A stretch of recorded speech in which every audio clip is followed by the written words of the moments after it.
ugotavljamo tudi kot tim, ki smo pripravili seveda v soavtorstvu prijavno knjigo, je seveda tudi to, da se zavedamo te problematike, tudi zaradi tega, ker seveda ljubljanski bazen premore izjemno koncentracijo kulturnih operaterjev.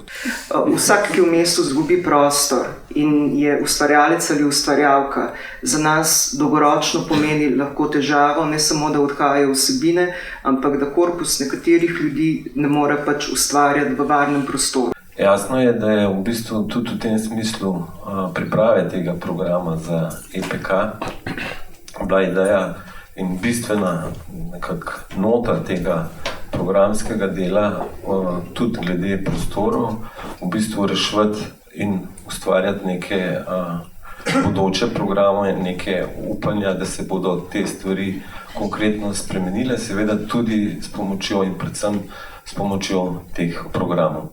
Panel je bil produktiven, pač izrazili so se na njem neki konflikti in meni se konflikt zdi vedno produktivna zadeva.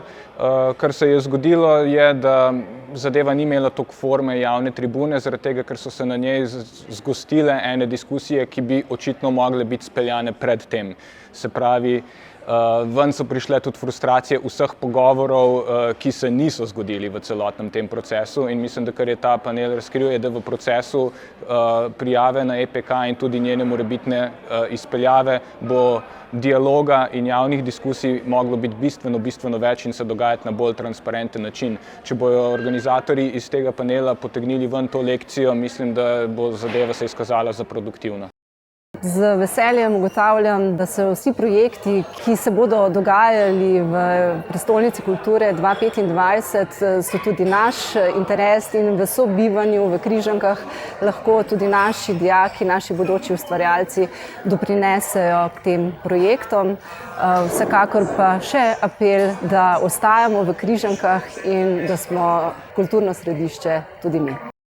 Prva zadeva, ki smo jo ugotovili nekako čez leto, je, da se je veliko problemov nakopičilo zares na področju prostorov za nevladne ustvarjalce.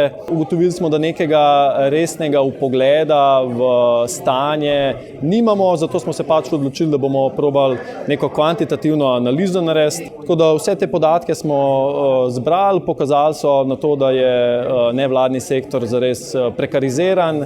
Večina jih ocenjuje, da delujejo v slabih prostorih, ki so infrastrukturno neprimerni. Ključna zadeva, ki izhaja nekako iz dela, kjer govorimo o priporočilih, je pa, da si želimo nekega strukturiranega dialoga, v bistvu umeščenosti v strategijo in pač seveda prenosa teh dobrih praks, ki smo jih tudi detektirali, na neko višjo raven, se pravi, da se to amplificira in da je teh pozitivnih praks, da bi jih bilo čim več.